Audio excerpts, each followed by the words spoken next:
Good morning, stars. It's Taylor. This morning I'm going to be reading with you Cece Loves Science. I really like this book, so I thought that it would be a fun little intro to our afternoon later, and I'll talk to you guys about that in a bit. All right. Cece loved to ask questions. Her mother said her first word was, "Why?" Her father said it was, "How?" But her favorite question was, "What if?"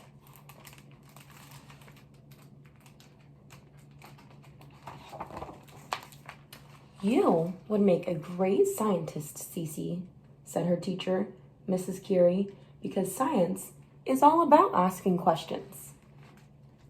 "Do fish ever get thirsty?" Cece wanted to know. "They do," said Mrs. Curie. "Do hummingbirds really hum?" "The sound comes from their wings," said Mrs. Curie. "What if we all jumped at the same time? Would the earth move?" "Good question," said Miss Curie. "I think we should investigate."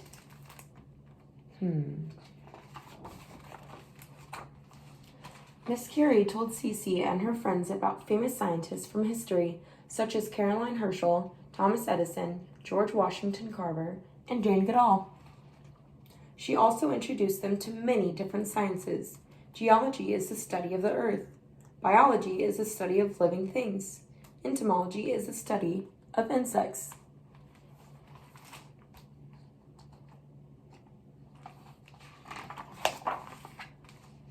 One day, Miss Curie told everyone to pair up.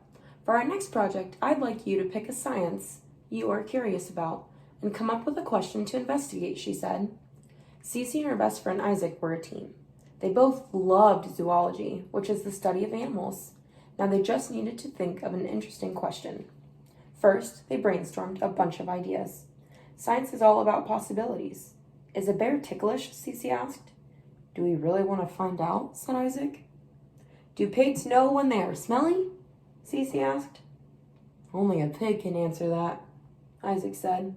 "Keep thinking," said Miss Curie. "A scientist thinks outside the box and never, ever gives up." That night at dinner, Cece was explaining the project to her parents when her dog Einstein jumped up and started eating the food right off her plate. "Einstein down," said Cece's mother. Cece giggled. Her plate was licked clean, except for the broccoli. "Look what Einstein did," she said. "I guess neither of you likes your veggies," her dad said, laughing. This observation gave Cece a great idea. Einstein could be their science project. Cece called Isaac. "I've got it. Let's find out if dogs eat vegetables." "Cool," said Isaac. Cece couldn't wait to get started. The next day after school, Cece and Isaac headed straight to Cece's lab to work on their project. Right here is their little worksheet that they are writing things down. They've got all of the different ideas that they had. Is a bear ticklish? "What do we do first?" asked Isaac. "Let's observe our subject," Cece said. Observation. "Doggy treats guarantee 100% participation," said Cece. "Excellent data," said Isaac. "This means that she gave her dog those treats and she knew that he ate them up. He loved them." Isaac and Cece watched Einstein eat. They watched Einstein drink. They even watched Einstein sleep. Sometimes science was all about waiting and waiting and waiting for something really cool to happen. From our observations, we know Einstein loves to eat kibble and doggy treats, said Cece.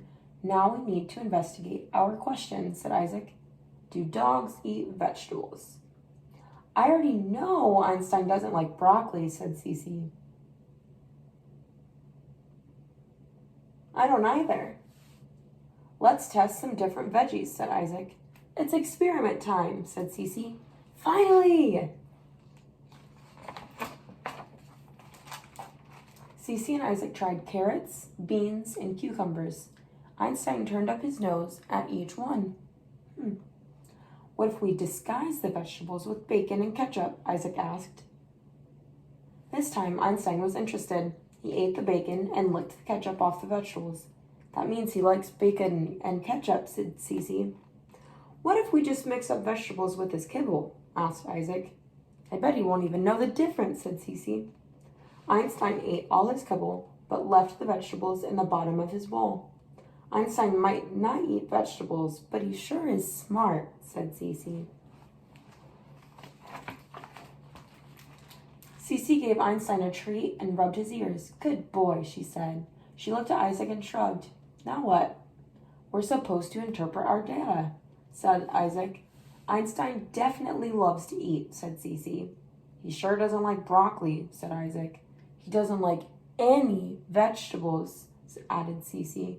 Not even if we cover them up in bacon and ketchup, said Isaac. I guess Einstein is a picky eater.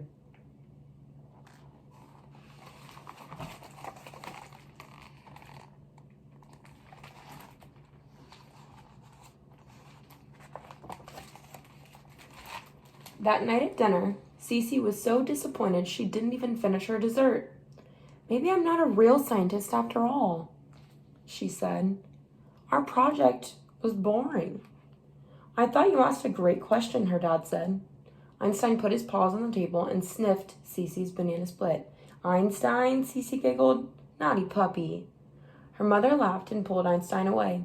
He may not eat vegetables, but he sure likes bananas, she said. That's when Cece remembered something Miss Curie always said. Scientists think outside the box. What if we create a secret recipe using bananas? Cece and Isaac rushed home after school and mixed together carrots, beans, cucumbers, and bananas in a blender. Are those still veggies? Asked Isaac. Yep, said Cece. They're just in a different form. Gross, Isaac said, wrinkling his nose.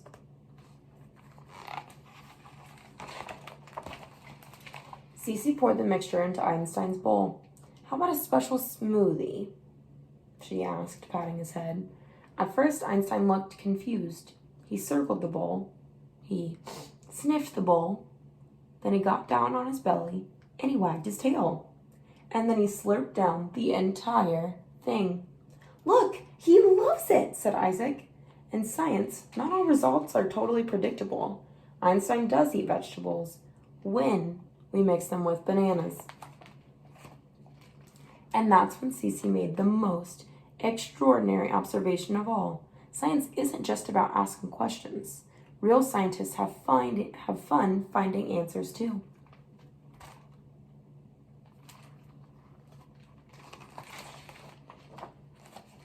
And that's the end. Later on, we are going to be doing a craft that has a lot to do with science. So you will need a piece of paper, maybe 2 pieces of paper, because we're going to be also using food coloring dye and then salt. So I'll see you guys at 3.